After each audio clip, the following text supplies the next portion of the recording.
Tranquilo, vamos lá então. Eu vou reiniciar aqui, vou tentar fazer o melhor para retomar essa apresentação. Bom, falava para vocês que o regime especial da indústria química, ele é um instrumento de política industrial, ele é uma redução de tributos de PIS e COFINS para a indústria química, e é uma tributação especial relativa à nafta e alguns outros produtos que são destinados às centrais petroquímicas, ao processamento e centrais petroquímicas. O REIQ ele é iniciado lá em 2013, sobre o Plano Brasil Maior, que estabelece essa redução progressiva de alíquotas de PIS e COFINS, incidentes aí das petroquímicas de primeira, segunda geração, que tem desdobramentos ao longo da cadeia, né? Então, o PIS e COFINS, ele lá no início foi de 9,25% para 1%, uma redução bastante considerável. Essa redução, ela tinha como principal objetivo promover uma maior competitividade para a indústria nacional e visava também uma diminuição do déficit comercial, da nossa balança comercial do setor. Então, dentre os pressupostos desse plano de desenvolvimento nacional, você tinha aí um aumento da parcela da indústria no PIB, de 1,2%. Já em 2016, o governo Dilma já começou a rever algumas desonerações fiscais que estavam pressupostas no programa e reduziu a alíquota de crédito presumido. Em 2018, o governo Temer ele anuncia o final das desonerações fiscais para quase todos os setores da economia, e depois algum debate que acontece dentre parlamentares e ministros do governo, ele recua e fixa a alíquota de benefício, digamos assim, ou de isenção do setor em 3,65%. E agora, em março de 2021, a gente está diante da medida provisória 1034, que revoga a tributação especial da indústria química e extinguindo, então, o REIQ. Essa aqui uma tabela para tentar mostrar um pouco desse diferencial de alíquotas do setor. A gente percebe que até dia 30 de junho desse mês, a gente ainda vigora com um diferencial de alíquota de 3,65%, incidindo aí sobre principalmente o COFINS, mas também sobre o PIS, PASEP. E a partir de 1º de julho, a gente vai ter, então, a retomada da alíquota que vigora para os outros setores da economia, prejudicando aí, então, o funcionamento da indústria. A indústria brasileira que tem tanta dificuldade de competitividade, enfim, de posicionamento no cenário internacional. Para elucidar um pouco disso, eu trouxe também aqui um gráfico da participação da indústria, desde 1996, mostrando como que lá atrás a nossa indústria ela participava do valor agregado aí, mais ou menos 1/4 da produção nacional, a indústria era responsável sobre isso, a indústria geral, e hoje a gente vê que o cenário está decrescente, e depende de como você apresenta esse número, mas a gente está num patamar aí de 18% caindo, né? Então, nesses últimos anos, essa é um pouco da participação da indústria, como que a gente teve um acréscimo. Em números relativos, ela sempre decaiu. No entanto, se você olha só a indústria, você percebe que até 2008 a gente teve uma ascensão, a indústria conseguiu aumentar o seu valor agregado, aumentar a sua produção, e, no entanto, aí, numa dinâmica que vem pelo menos desde 2014, a gente tem um patamar preocupante, sendo a crise do coronavírus um grande desafio para a indústria nacional. No entanto, a gente chegou num patamar quase de estabilização nos últimos anos, mostrando aí a falta de política industrial e de um planejamento para o setor. Então, os investimentos realizados e programados para a indústria, eles já vinham cambaleantes nos últimos anos. A gente tinha uma expectativa que já não era muito boa para 2020, 2021 e para os anos em seguida, mostrando aí que quando você tem mudanças, quando você tem um aumento, inclusive, de tributos, de impostos para a indústria química, isso vai dificultar ainda mais um prognóstico de investimentos. Os empresários não vão ter o ímpeto de investir na produção e, consequentemente, também gerar empregos, enfim, em meio a um aumento de tributos, em meio a medidas do governo federal que são desconexas e que não têm muita previsibilidade mesmo. A nossa balança comercial do setor ela é ruim, ela vem crescendo o déficit nos últimos anos, a gente vê aí que o déficit cresceu bastante no setor, e com algum aumento ali nos anos de 2014, uma diminuição em 2014, 2015, o que pode ser atribuído também à crise que o país vivia, no entanto, existe essa dinâmica. Os impactos, então, do final do regime especial da indústria química, eles têm sido abordados, têm sido quantificados aí diferentes perspectivas, mas pelo menos a gente tem uma noção de que vamos ter postos de trabalho afetados, na ordem de 60 mil a 85 mil postos de trabalho, essa é uma estimativa de diretos e indiretos. Então, esse aumento de 3,5% nos impostos que incidem sobre a indústria química, ele vai diminuir a competitividade da indústria brasileira e provavelmente vai aprofundar a nossa balança comercial, que já é deficitária. A desestabilização da cadeia de preços vai trazer aumento de alguns produtos, que ainda não está muito claro, no entanto, a gente sabe que os desdobramentos serão gerais na economia. Alguns números, então, que eu vou passar rapidamente aqui sobre a nossa cadeia produtiva da indústria química para mostrar como que é relevante esse setor na indústria nacional.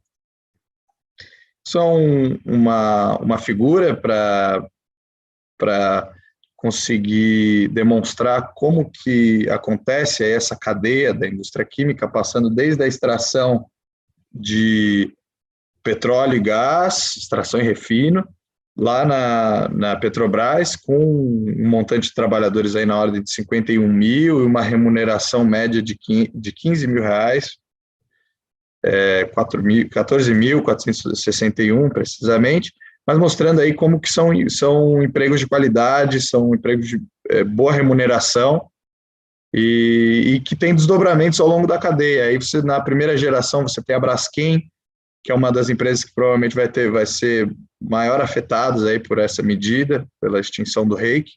Você tem 4.600 trabalhadores, mais ou menos, ali vínculos, com uma remuneração média de R$ 10.850. Depois, na segunda geração, o desdobramento aí dessa cadeia de refino do petróleo, você tem os intermediários e resinas termoplásticas, com um montante grande de trabalhadores, 266 mil trabalhadores, uma remuneração média menor, no entanto, relevante, de R$ 4.339. E aí, seguindo a cadeia, com 313 mil vínculos, uma remuneração média de R$ 2.600, R$ 2.594, você tem empresas como a Tigre, Electrolux, Borealis, Tetra Pak, enfim, são empresas que vão entregar os seus produtos para vários segmentos da economia, né? Desde a agricultura, com corretores ali de produção, até a construção civil, com PVCs e outros tipos de tintas, o varejo, embalagens, o setor automotivo, higiene e limpeza, enfim, isso mostra um pouco como que a indústria química ela é muito dinâmica e afeta vários setores da economia. Então, quando você aumenta impostos lá no começo, lá no fim você vai ter desdobramentos também. Nos últimos anos, a gente pode perceber que a indústria química ela tem tido dificuldade aí justamente para retomar o patamar de 2014, 2013, quando a gente teve ali 638 mil trabalhadores envolvidos na produção. Nos anos de 2015, 2016, a gente teve uma queda no montante, aí, a gente teve demissões no setor. No entanto, 2017 um leve aumento e uma estabilização aí em 2018, 2019, uma pequena variação em 2020. Então, mostrando aí a dificuldade, a falta de política industrial direcionada ao setor, e principalmente vinculado à geração de emprego e renda. A indústria química ela é relevante se você olhar a segunda e a terceira geração no total de vínculos ativos, e é isso que essa tabela mostra, o número de trabalhadores do setor, está ali, enfim, numa posição intermediária no resto da indústria de transformação. No entanto, se você olha, por exemplo, pela remuneração média, você vê que a primeira geração ali nas petroquímicos básicos, na Petrobras, tem uma remuneração nominal alta, bastante relevante, e depois as outras cadeias da indústria com uma remuneração média menor, no entanto, com uma massa salarial muito relevante. Você tem químicos intermediários, resinas termoplásticas ali na segunda geração com uma massa salarial, com um montante de dinheiro transferido na produção aos trabalhadores que é bastante razoável, com 13 milhões quase 14 milhões de reais por mês lá em 2019. Enfim, então os impactos aí do aumento de impostos no setor, eles trazem essa possível perda de trabalhadores, com um efeito bastante complicado, ali, uma conta que não fecha entre geração de arrecadação de tributos e um efeito negativo também que tem os desdobramentos de você aumentar esses impostos, né? Então, assim, diretamente com o aumento de impostos, estima-se que na ordem de 1,4 bilhões de reais vão ser arrecadados pelo governo. No entanto, quando você aumenta impostos, né, nesse setor da economia, você tem também a consequente diminuição de outras arrecadações ao longo da cadeia produtiva, né? E isso a gente estima, enfim, são estimativas também da FGV, da diminuição de arrecadação de produtos, de tributos, de 1,7 bilhão, mostrando aí, então, que na ponta do lápis é mais negativo você extinguir o REIQ do que positivo, até para a própria geração de tributos, né? A indústria química ela vem sendo bastante positiva nas dinâmicas produtivas aí dentro da pandemia. Em 2020 a gente teve bastante demissões, a gente teve uma dificuldade aí decorrente da pandemia e do fechamento das atividades econômicas. Então, ela gerou, em 2020, 24.143 postos, vínculos de trabalho. Em 2021, essa tendência continuou positiva. No entanto, agora a gente tem uma dificuldade de olhar isso para o horizonte, sendo que o fim do REIQ pode ser que afete essa geração de postos de trabalho. Um pouco dessas problemáticas que eu queria trazer sobre a medida provisória. É um aumento de impostos no meio de uma crise econômica. A medida provisória ela é aprovada, ela entra em vigor no momento que ela é editada.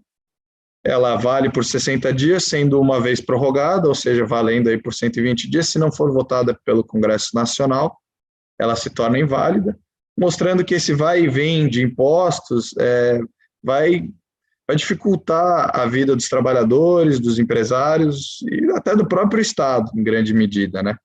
Então, essas mudanças do regime fiscal, da incidência de tributos, elas devem ser feitas mediante um amplo debate no Congresso Nacional, não podem ser só uma medida unilateral do governo federal.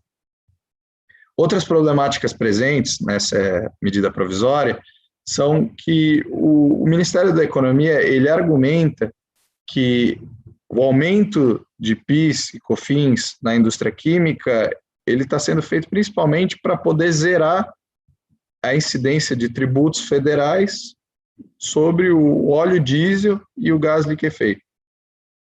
A gente sabe que isso daí o governo está atendendo às demandas corporativas ali do setor, principalmente os caminhoneiros, que estavam ameaçando fazer uma paralisação decorrente do aumento do óleo diesel.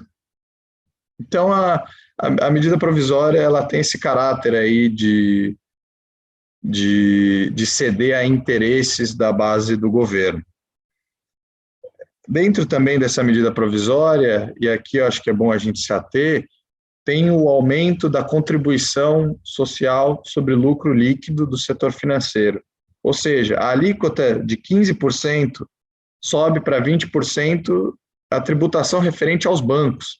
É importante dizer que a medida provisória ela tem de ser desmembrada para ser votada, porque esse tipo de tributação não necessariamente é ruim. A gente aumentar tributos de bancos e do setor financeiro sobre o lucro líquido é uma medida bastante razoável em meio a uma crise econômica, em meio a uma crise sanitária. Você precisa aumentar a arrecadação. De quem que você pode aumentar a arrecadação? De um setor que a gente sabe que nada abraçadas, né? Que é o setor financeiro. Dentro dessa MP também tem a extinção da isenção de IPI, de impostos sobre produtos industrializados, de veículos adquiridos por pessoas com deficiência. Então, tem também esse caráter bastante retrógrado da medida provisória nessa questão da isenção dos EPIs para as pessoas com deficiência, né, quando adquirem veículos ali. A análise, então, que eu queria trazer, ela é conjuntural e também estrutural.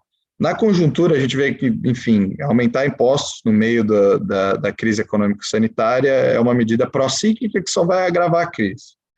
Ponto.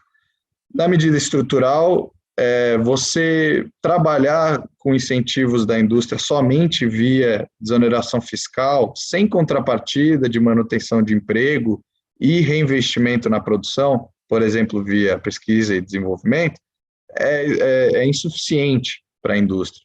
A gente precisa discutir estruturalmente um modelo de política econômica que favoreça o desenvolvimento industrial do país e contribua para uma reindustrialização.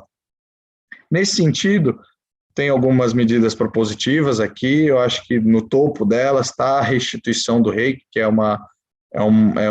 necessário que seja feito de imediato, bastante curto prazo.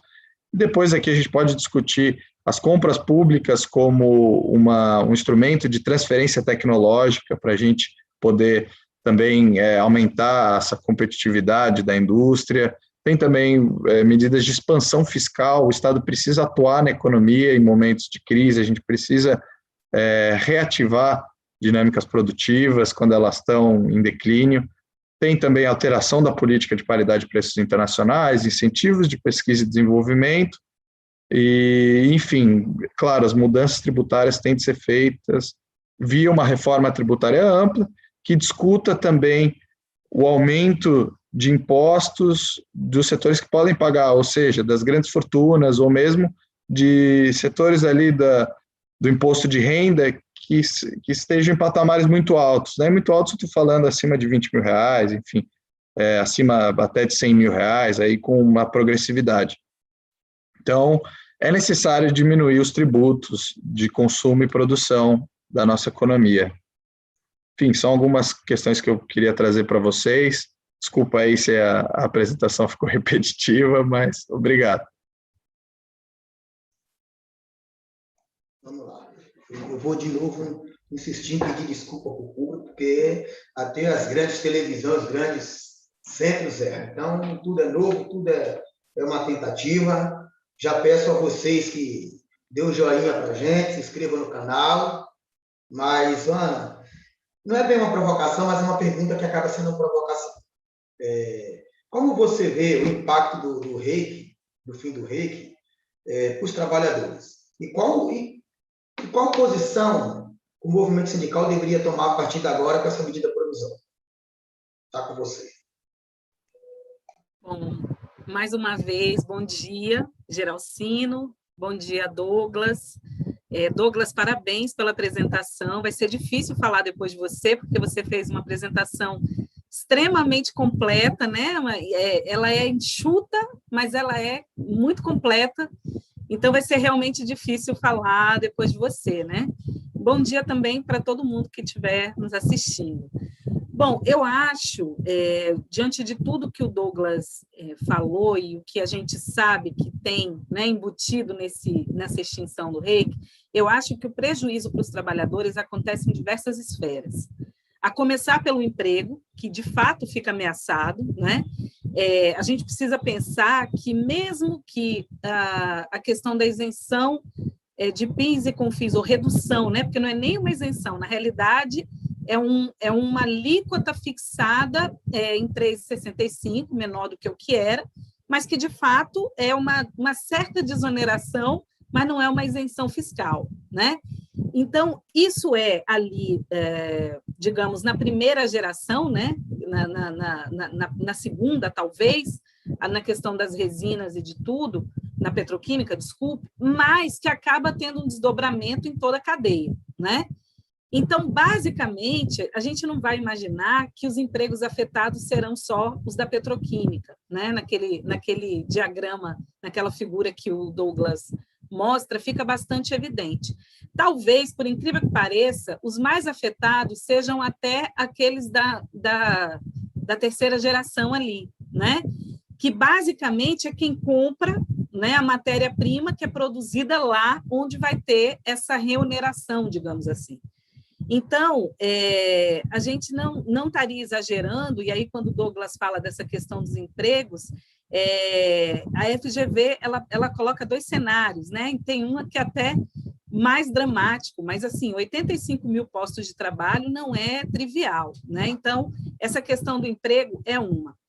Mas, além da questão do emprego propriamente dito, e pelo fato da indústria química, essa cadeia toda, ela está em diversas frentes, em diversas coisas que a gente consome no dia a dia, a alta de preços, para mim, também é uma coisa muito possível de acontecer, sobretudo porque cada elo da cadeia vai repassando essa remuneração para o outro, né? Então, para o consumidor final, que somos nós, e de tudo, praticamente tudo que a gente consome tem insumos, né, oriundos dessa indústria. Então, a gente sofre como trabalhador em relação ao emprego, a gente sofre como consumidor também em relação à questão da alta de preços. E a gente ainda sofre numa outra esfera, que é a esfera da questão da arrecadação, né? Se a gente pensar que a arrecadação do Estado é o que provê os serviços, né? E se você, ao extinguir, ou você extinguir o reiki, você perde receita no final das contas, o governo tem uma justificativa de desoneração para redução de preço, né? Que eu vou falar daqui a pouquinho, que é uma outra questão também, que não é bem assim, né? Mas, no final das contas, pelo que Douglas mostra, né, e que todos os especialistas têm afirmado, em termos líquidos, o governo perde a arrecadação, né? E ele perde muito mais do que se ele mantiver o reiki. Então, por isso que é interessante pensar no desmembramento, porque talvez se o governo aumentasse um ponto percentual ali no aumento da contribuição social sobre o lucro líquido dos bancos, e que lucram muito, lucram violentamente, sobretudo nesses períodos de crise, você não precisaria, por exemplo, extinguir o reiki e muito menos retirar a isenção para a compra de veículos por pessoas com deficiência, veículos, né, acima de 70 mil. Porque assim, a própria questão da possibilidade de compra desses veículos, além de ser uma questão de facilitar a vida das pessoas com deficiência, não deixa também de ser um tipo de demanda específica para a própria indústria automobilística, né? Nós não temos poucas pessoas com deficiência no país, embora, obviamente, muitas dessas pessoas não tenham condição de adquirir um carro. Mas esses dois pontos, o reiki e essa isenção, eu diria que eles têm efeitos quase que cosméticos, assim, quase para dizer que o governo está reonerando, né? e reonerando os pontos errados. Talvez se ele aumentasse um pouquinho mais a contribuição social sobre o lucro líquido, ele tivesse um efeito muito maior do que propriamente incluindo o reiki. Mas, ainda assim, a própria questão de criar, né, de desonerar, digamos assim, o diesel, porque, na realidade, o governo, como o Douglas bem lembrou, o início do fio dessa meada é uma pressão vinda dos caminhoneiros, embora a sociedade esteja profundamente satisfeita com o preço dos combustíveis, sobretudo o gás de cozinha, mas a pressão que culminou nisso vem dos caminhoneiros, né? Basta a gente lembrar que nas eleições de 2018, e lembrando que o movimento dos caminhoneiros foi ali em 2018 também, na eleição, maciçamente eles apoiaram esse governo. Então, é como se o governo tivesse que dar uma resposta a eles. Só que é uma resposta enganosa, né? Por que a gente diz isso? Porque o grande peso da alta dos combustíveis nesse momento não está na tributação. Até porque a tributação não mudou para onerar, né? Na realidade, os tributos, tanto os estaduais quanto os federais sobre combustível e gás de cozinha, eles estão inalterados. O que mudou nesse meio tempo, de 2016 para cá, e que fez com que o preço dos combustíveis aumentasse tanto, foi basicamente a mudança na política de preços da Petrobras, né? A partir do momento que ela adota esse modelo de paridade das importações, de preço das importações, ela traz para dentro do preço não só as flutuações do preço do petróleo no mercado internacional, como ela traz também o câmbio, porque você está fazendo uma paridade de importação, então, basicamente, dólar, né? E ela faz isso num período em que nós temos uma grande desvalorização cambial para o real. Então, significa dizer que, além das flutuações de preço do petróleo, traz também as flutuações de câmbio. E flutuações que, nos últimos anos, têm sido a maior. Basicamente, o real tem se desvalorizado nos últimos anos. No ano passado, o real foi a segunda moeda que mais desvalorizou, né? Então, você tem o peso de duas coisas importantes onerando esses combustíveis. Até mesmo a margem, né, de comercialização dos revendedores, e há também uma grande discussão sobre cartelização nesse setor, né, em relação aos postos e tudo, mas mesmo a margem nos últimos anos, ela cai, né? O que tem ganho espaço dentro do preço do combustível é exatamente a parte daquele, o produtor, né, digamos assim, ou o importador, né? Então, no caso do diesel, isso aumenta bastante, né? A mesma coisa no gás de cozinha. No gás de cozinha, a gente tem que passa essa coisa da parte do produtor, digamos assim, ela passa em 2011 de 33% para 51%, né, dentro da composição de preços. E o diesel, ele também aumenta, né, essa parte relativa à questão do produtor, né? Então, o tributo, ele não tem grandes modificações, né? Até porque você pode ter até um aumento, né, num estado ou outro em relação a isso, mas, basicamente, ele fica estabilizado. Então, na realidade, o governo ele atinge com uma medida uma cadeia gigantesca, extremamente importante da indústria, né? E, como o Douglas falou, uma indústria já em processo de desindustrialização, sobretudo nesses últimos 3 anos, né? E assim, é um tiro de bazuca para matar um mosquito, porque, na realidade, ele nem consegue atingir o objetivo, que é reduzir. Basta a gente olhar que o preço do diesel continua subindo, né, para o consumidor final, o preço do gás de cozinha, o preço de todos os combustíveis, porque não é aí que está o problema. Então, ele ameaça onerar a atividade de um setor extremamente importante e importante para a indústria, né, para a indústria de transformação como um todo, Para vocês terem uma ideia, a indústria química é o setor mais importante dentro da indústria de transformação, né? Mais até do que o setor metalúrgico. Por quê? Exatamente porque ela tem diversos elos dentro da própria indústria. Como a gente falou, como o Douglas falou muito bem, primeira geração, segunda geração, terceira geração. Então, quando você pega isso dentro da indústria de transformação, né, você tem aí um peso extremamente importante. Então, por conta de uma coisa que não tem nenhum tipo de eficácia de verdade, porque não vai resolver, ao contrário, vai gerar redução de arrecadação, né? E aí um efeito cascata, porque você reduz a arrecadação, mas você vai reduzir consumo porque você está reduzindo emprego, né? Você reduz massa salarial.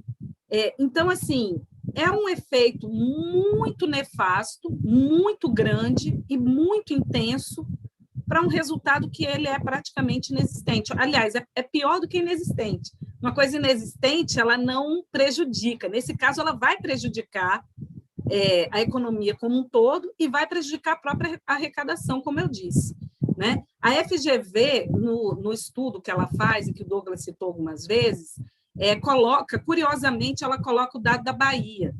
E ela diz o seguinte, os aspectos regionais também, porque os impactos eles não são iguais numa região ou outra, né?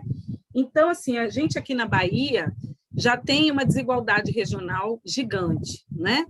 E a estimativa aqui é de perda de 13 mil empregos, né? Mais 500 milhões em arrecadação, né? Sendo que 100 milhões seria só de ICMS. E a gente está falando isso aqui, mas não vai ser diferente em outros locais.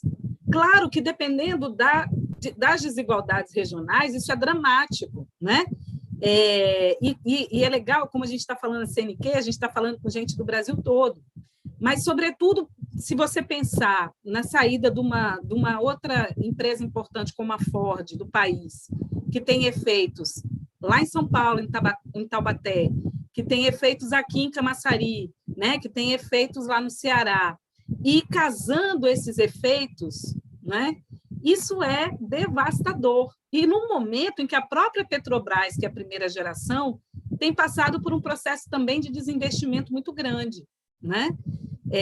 Então, se a gente pensar nisso tudo, de fato, é o tipo da medida que a gente imagina que foi tomada sem nenhum tipo de...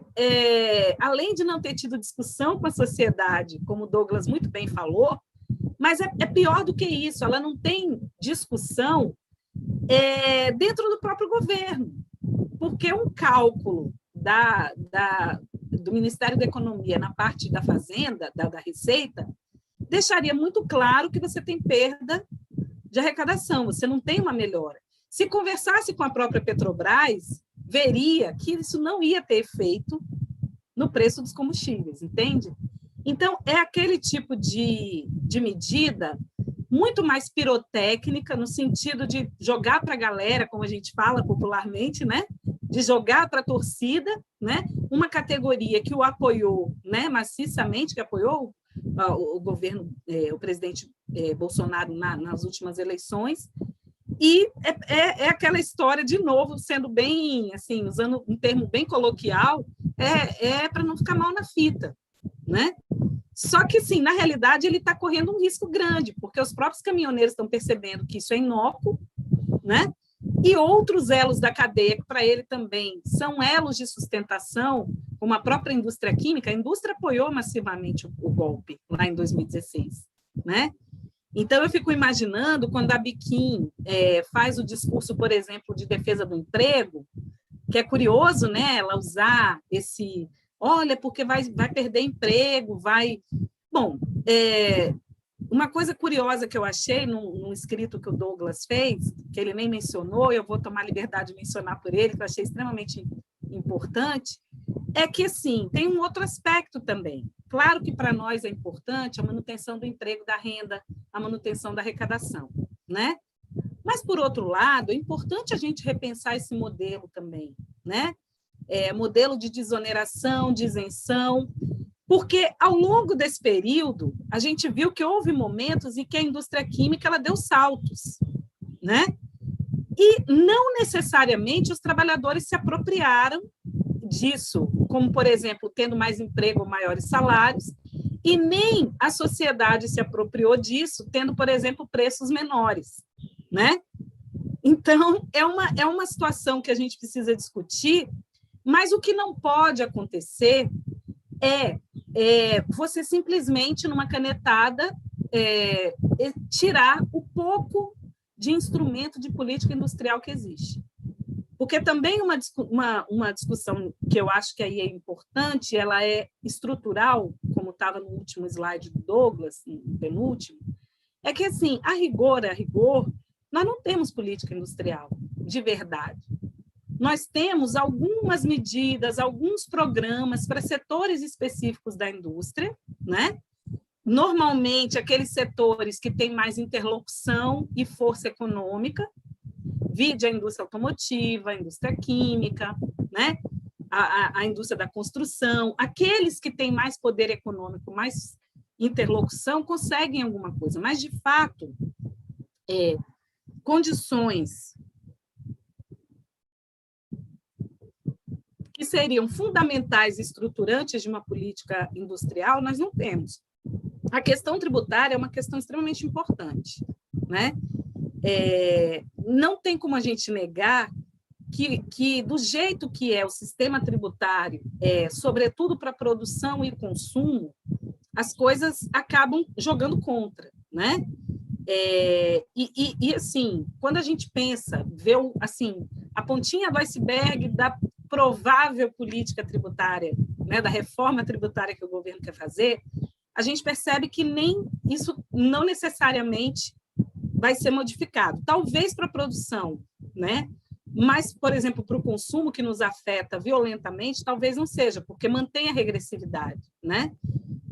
A mesma coisa, a gente pensar... a gente está falando da indústria química, que é uma das indústrias que mais dependem de pesquisa, desenvolvimento e inovação. Nós já estamos praticamente com os 2 pés na indústria 4.0, na quarta revolução industrial, né? A gente aqui está tentando manter o mínimo de competitividade com um instrumento como o REIQ, mas os outros países do mundo, sobretudo China e Estados Unidos, que são os 2 grandes maiores em relação a essa indústria, estão lá na frente, né? Acho que isso ficou muito escancarado, muito evidente com a questão da pandemia. Eu confesso a vocês que eu não imaginava que nós tivéssemos uma dependência tão grande de setores, né, de matérias-primas, de segmentos industriais, de produtos industriais, que a gente tem toda a condição de produzir aqui. Nós já tivemos uma indústria farmacêutica muito mais pujante no Brasil do que o que nós temos hoje. Não é razoável um país como o Brasil, que tem, né, a 6ª maior indústria química do mundo, ter dependência de 95% de insumos básicos para medicamentos, para vacinas, né? Então, assim, é uma discussão mais profunda que isso, né? Mas, por outro lado, não dá simplesmente para a gente sair do mínimo que a gente tem em termos de, digamos, política para o setor, para o nada, né? Porque se de fato houver extinção do REIQ, a indústria química ela fica basicamente sem ter uma política específica, né? De fomento, digamos assim, em termos governamentais, né? E isso, basicamente, a gente sabe onde a corda arrebenta no final das contas, né? Geração de emprego em outros países, porque a gente vai aumentar o déficit na balança. O que significa isso? Não é só que você vai precisar trazer de fora, é que quando você traz de fora, você está gerando emprego lá fora. E com uma capacidade ociosa aqui dentro, né? A indústria química já está só com 72% de capacidade instalada utilizada. Se você extingue o REIQ, isso vai reduzir. E como a gente vai continuar consumindo, né? Ainda a gente vai consumir talvez menos por conta do preço, mas a gente vai ter que consumir. Então, essa lacuna ela vai ser preenchida por importação, né? Então, assim, no final das contas, você aumenta a dependência, e aumentar a dependência de produtos químicos no momento que a gente vive, e não só por conta da pandemia, mas pensando mesmo na questão do avanço que a gente tem em diversos setores industriais, e também pensando que no momento em que você tem um processo em curso, né, de desindustrialização, né, é o que a gente chama de tiro no pé, né? Ninguém, aí é o tipo da coisa que ninguém, nem governo, nem empresas, nem trabalhadores e nem sociedade ganham absolutamente nada, ao contrário. Todos os efeitos são negativos sobre todos os agentes, sobre todos os atores. Então, assim, de fato, seria bom, na realidade, que isso caducasse, né? Que nem tivesse uma discussão a respeito. Mas na impossibilidade de acontecer, seria interessante esse desmembramento, né? Porque realmente não faz sentido sob nenhum ponto de vista. Aí, para finalizar, eu já falei, mas eu queria falar de novo, acho que é um momento também, né, caso isso não seja extinto, isso ser uma moeda de troca com a indústria, as empresas, né? Porque as empresas estão o tempo inteiro dizendo que não pode perder os empregos, que isso está em risco. Então, uma vez isso mantido, talvez seja a hora de dizer, bom, e aí? Manteve. O que é que vai acontecer com os empregos? O que é que vai acontecer com a renda? Né? Porque é engraçado que as empresas elas querem muito a nossa ajuda, a nossa parceria nesses momentos, mas depois que conseguem os objetivos, dá uma amnésia, né? E eu acho também, para completar o raciocínio, que a gente precisa ter em mente casos, eu estou falando da Ford, porque nessa indústria também automotiva, a gente tem muito incentivo. E aí, de fato, incentivo, não só desoneração ou redução de alíquota. A gente tem, de fato, isenção fiscal. E eu acho que o caso da Ford é emblemático para a gente observar e para a gente pensar para frente, né? Não dá para fazer política industrial baseado só nisso. Então, acho que a gente precisa pensar nisso, pensar todas as questões que estão colocadas aí, né? E que elas precisam ser discutidas depois. Acho que talvez seja uma oportunidade de fazer essa discussão. Desculpa, Geralcino, acho que eu acabei falando mais do que eu quero para falar, mas minhas contribuições inicialmente são essas. Obrigado, Ana. Obrigado, Douglas. Dizer que, Ana, que para mim, meio que coordenar ou fazer esse debate com a sua presença, para mim é muito gratificante, porque eu sei quanto que você contribuiu para o ramo químico na Bahia e contribui hoje, o quanto você contribui para o ramo, no geral, no nacional. Você falou uma coisa aí nessa questão da sexta, vamos dizer assim, indústria química do mundo, e aí eu fico me perguntando no modelo de industrialização do Brasil, certo? Que aí eu já quero não emendar, mas quero fazer uma proposta para o DIEESE, as federações, que aqui eu vi FETQUIM, que tem, FUP, tudo aqui. Então, assim, a gente precisa discutir todo o segmento químico, todos. De papel a minério, nós precisamos discutir. Quando você traz quando nós trazemos esse debate do reiki, mas remete também às outras coisas, porque, como você fala da Ford, o fechamento da Ford não atinge metalúrgico, atinge da mulher que vende o cachorro-quente ao cara que tem uma concessionária, ao turismo, ao tudo. Então, nós temos que discutir que política industrial a gente quer para esse país, que não é a política industrial que esse governo da morte, eu agora falei que eu não chamo de genocida, é governo da morte porque ele não mata só com Covid, ele mata com Covid, mata com arma de fogo, motiva violência contra doméstica, então, assim, faz tudo. Então, precisamos discutir, de fato, que indústria a gente quer e que modelo de Estado a gente quer. E aí, assim, quando você fala nessa questão de moeda de troca, eu ia fazer um pouco dessa provocação. A Biquim e a CNI têm feito esse debate de dizer que o fim do reiki é desemprego, certo? Acho que talvez uma proposta a gente construir na linha que você falou, que não sei se moeda de troca, mas nós queremos discutir com a Biquim, com o governo, com os parlamentares, desde que tenha garantia e qualidade para o trabalhador. Porque não é Posso dar um exemplo aqui, de uma indústria aqui de São Paulo. A Nitroquímica, quando foi para São Miguel, ela desenvolveu o bairro de São Miguel, e a parte de São Miguel hoje é o que é por causa de uma indústria química, que ela empregou, ela fez um desenvolvimento, então fez tudo naquela região. Então nós queremos discutir isso também com a Patuá, certo? Queremos discutir. Não é que nós defendemos isenção ou tributação, não é isso não. Nós queremos ter emprego, e para ter emprego é preciso ter investimento, certo? Se o governo não dá investimento, não tem linha de crédito, é preciso que dê isenção. Não tem jeito. Não dá para a gente discutir uma cadeia produtiva onde a tributação... Ontem foi o Dia Mundial, pegando o exemplo, ontem foi o Dia Mundial do combate ao fumo, vamos dizer assim, e pela primeira vez na história o Paraguai fez uma pesquisa dizendo que produz 7 vezes mais do que consome e vende 5 vezes mais que o Brasil. Só que vamos pensar numa seguinte coisa: a tributação da produção de cigarro no Paraguai é 10%, no Brasil chega a 90%. Não estou aqui dizendo se está certo ou errado, não é isso, certo? Mas não dá para me dizer que a indústria vai concorrer com a China, com os Estados Unidos, com o Canadá, com qualquer um, sem ter motivação e sem ter investimento. Então, isso acho que precisa, que não será nesse governo, já emendo isso, não será nesse governo. Aí acho que tem uma perspectiva maravilhosa, que é a volta do Lula, que movimenta todo mundo, movimenta o tabuleiro, inclusive do Centrão, que eu espero e desejo que o Lula volte, é um sonho que o Lula volte, para a gente rediscutir a cadeia produtiva ou um plano industrial num outro patamar, certo? Num outro patamar, que eu tenho convicção que se o Lula fosse presidente, nós estaríamos com 50% ou 70% da população vacinada, e confesso que até 2022 nós não chega a 50%, ou esse que está aí não, porque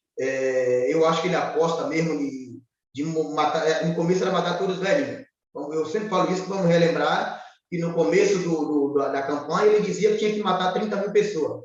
Eu acho que ele vai matar 30 milhões, do jeito que ele vai matar no mundo inteiro. Mas, enfim, nós precisamos pensar, e aí com a ajuda do Diese, e já também, não teve muita pergunta no chat, mas já digo que a CNQ tem uma importância, como que eu te falo, ímpar de organizar o ramo, de discutir o ramo com as federações, discutir o que a gente quer do ramo químico no geral, com todo o segmento, com todas as suas diferenças, com todas as suas contradições, mas a gente precisa avançar nesse debate.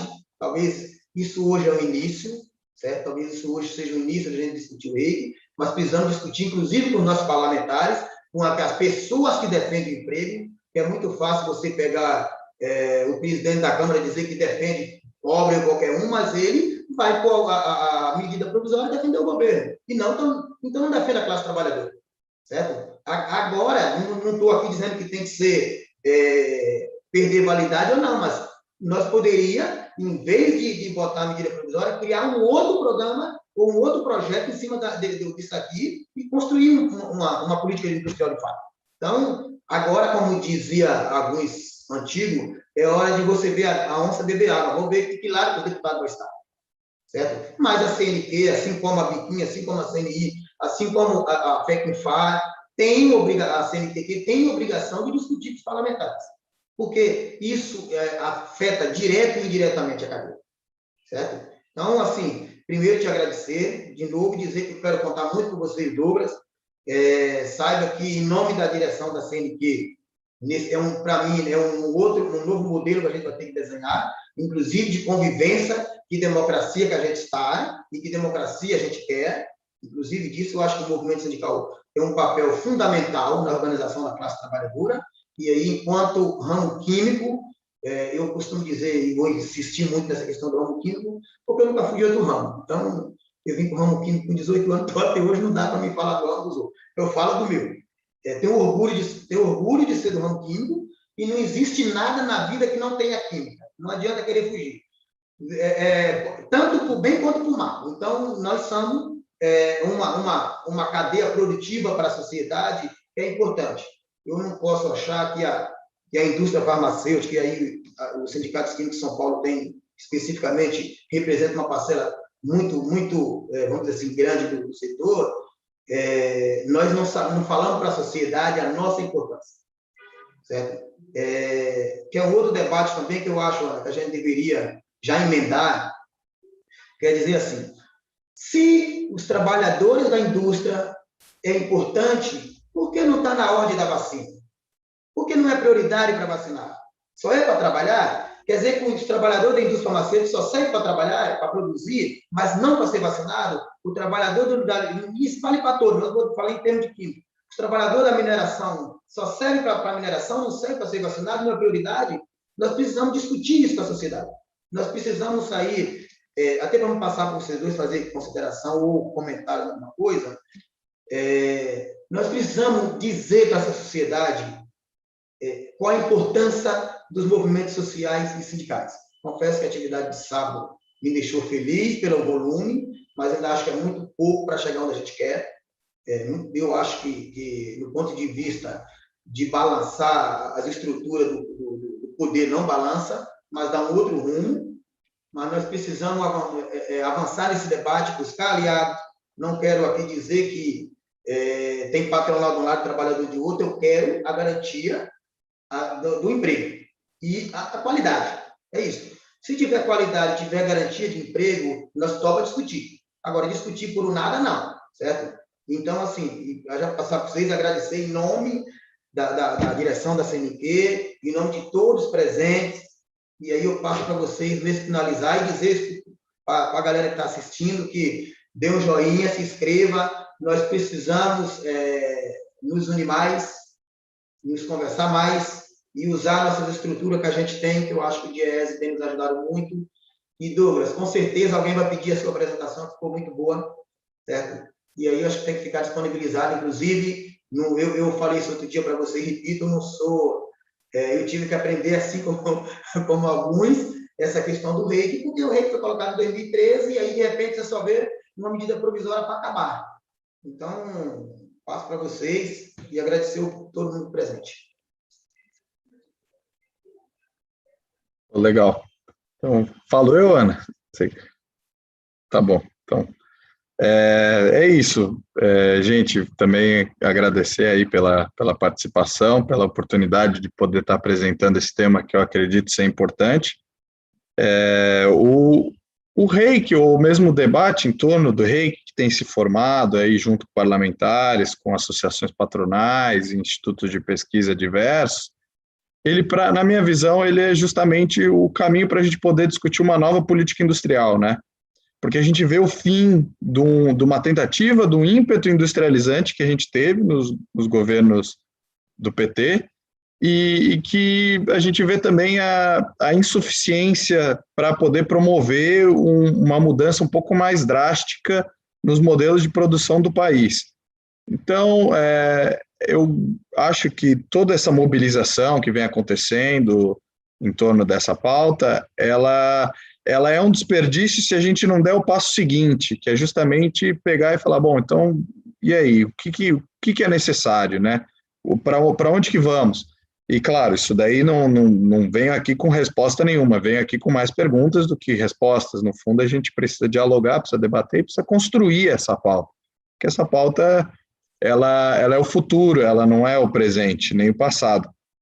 E no futuro existem várias iniciativas, e todas passam pela indústria química, obviamente. A gente fala muito do desenvolvimento tecnológico, indústria 4.0, a gente tem experiências aí mundo afora, principalmente que estão vindo ali da Ásia, no sentido de elaborar novos materiais, inclusive dentro da indústria química, de você balizar essa indústria química num sentido de uma economia verde, de produções diferentes das que a gente está acostumado. E, no entanto, a gente hoje no Brasil não consegue discutir nem o básico, que é fazer o mínimo da política industrial, né? Manter a base de produção industrial e não depender só de importações, ou em grande parte de importações, né? Então, acho que essa medida do reiki, no fundo, ela é a cloroquina da indústria química, né? Porque é o quê? Ela causa mais dano do que... Ela vem para ser um remédio, no entanto, causa mais dano do que propriamente os benefícios, né? Então, é nesse sentido que eu acho que os trabalhadores devem também estar olhando. devem ter a noção de que o reiki não é o suficiente para a gente conseguir um desenvolvimento e mesmo uma propulsão aí da nossa indústria.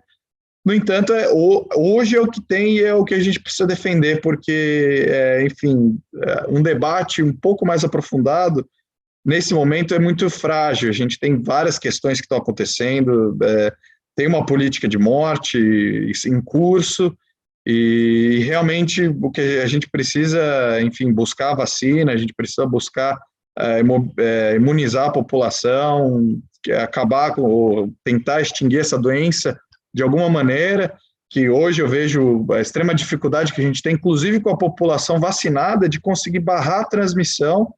Isso vai ser nosso desafio aí para esse ano de 2021 e possivelmente também para o ano de 2022. No entanto, eu acho que a gente já planta a semente do futuro, né? Então, essa discussão ela vai além. Eu acho que, enfim, a gente vai ter essa oportunidade de fazer essa discussão. Espero que em outros momentos, em outros espaços também, a gente siga com essa pauta. Enfim, agradecer de novo aí a Ana, você, Geralcino, aí também pela oportunidade, todo o pessoal da CNQ. Um abraço. Bom, é isso mesmo, Douglas, que você diz. Eu acho que é extremamente insuficiente a gente pensar que só o reiki vai resolver as questões. Por outro lado, sem o reiki, a gente não resolve mesmo, né? Então, é aquela história, como você falou, do passo à frente. E eu só queria chamar a atenção como que a destruição do Estado, né? Essa política que vem depois do golpe, ela está toda interligada para aquilo que é ruim para a sociedade, para os trabalhadores. Reparem que toda essa questão relacionada ao reiki começa por conta de um aumento de preços de combustível, que é basicamente uma decisão de modelo de preços, de formação de preços adotada pela Petrobras. A Petrobras já num viés extremamente privatista, né? A Petrobras, que mesmo sem estar, de fato, com a produção, né, e o refino, sobretudo a parte do refino privatizada, já tem um modelo de formação de preços que é basicamente um modelo que privilegia os acionistas, né? E não o acionista majoritário, que é o povo brasileiro, mas aqueles acionistas que recebem os seus dividendos e querem maximizar os seus lucros. Então, assim, tudo está interligado, né? Essa coisa de destruição do Estado, de redução, de desmonte, né? É você colocar os interesses privados na frente do interesse público, né? E pensando também que a gente fica mais longe de ter, de fato, políticas voltadas para o desenvolvimento. A Petrobras, quando toma essa decisão, né, de mudar a forma de colocar o preço, de formar o preço do seu produto, é uma das medidas que ela toma em relação a retroceder naquilo que ela tinha avançado de melhor. Por exemplo, a política do conteúdo nacional, né? A Petrobras escreve textualmente no seu plano de ação que é uma política que para ela não interessa porque acaba onerando a produção dela, acaba fazendo com que ela tenha um custo maior, né? Mas, assim, em termos de retorno de emprego, de renda, de inovação, de desenvolvimento, o que significa isso? Então, eu acho que é extremamente a gente pensar que essa política, embora às vezes ela pareça focada em uma empresa ou numa medida como a privatização ou as reformas liberalizantes, no final das contas, tudo vai ter impacto no trabalhador e na sociedade, né? E na sociedade, porque a sociedade basicamente é muito mais formada por trabalhadores do que, digamos assim, por capital, né? Então, nos atinge no preço, na própria questão de você ter, quando você tem menos arrecadação, você tem menos serviços, teoricamente, né? Pelo menos em teoria, e a própria questão do emprego. Então, eu acho que é importante a gente pensar nisso, né? Eu vi um vídeo, uma live que teve no Instituto para as Relações de Empresa e IREE, eu esqueci o que significa a sigla. E aí tinha um deputado lá falando o seguinte, que a solução para esse tipo de coisa era uma reforma administrativa.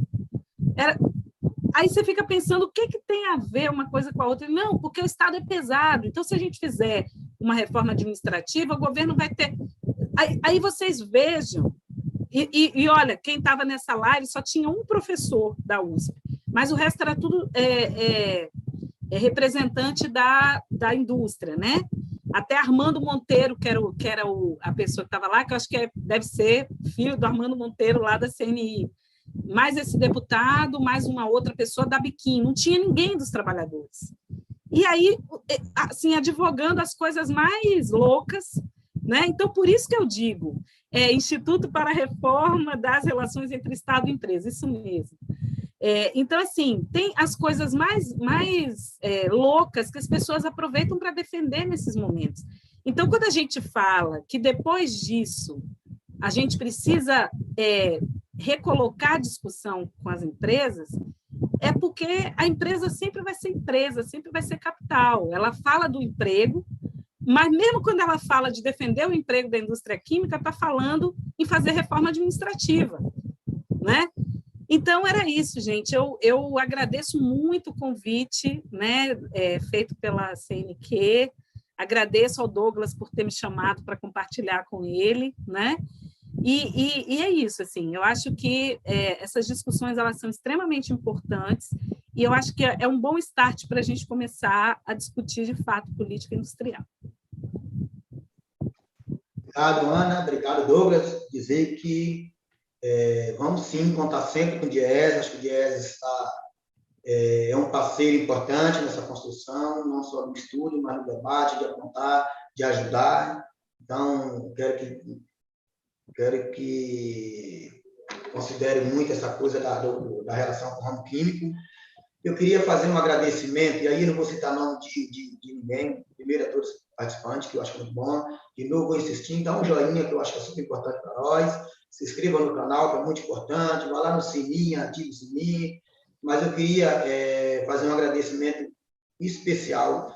E aí, em nome dessa pessoa, agradecer a todas as pessoas envolvidas nesse debate, que nos ajudou a isso a realizar, certo? E essa pessoa é o Gabriel, certo, Gabriel?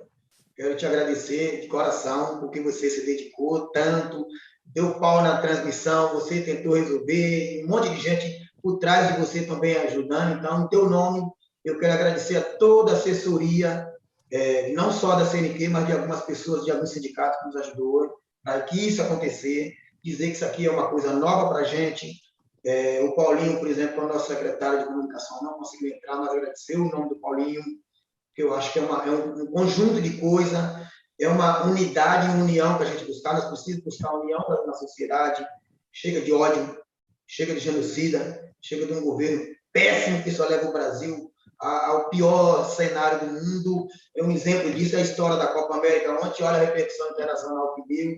Chega, sabe, é muito feio nessa chamada de chega a ser patético, certo? Se eu pudesse, do fundo do coração, passar para o lado da fronteira e esperar passar 2022, eu faria isso, para me ficar livre, porque chega a ser ridículo. Então, assim, em nome do Gabriel, eu queria agradecer a todos, de coração, pela contribuição, e dizer que isso aqui é o início, e nós vamos continuar. Então, muito obrigado a todos e todas.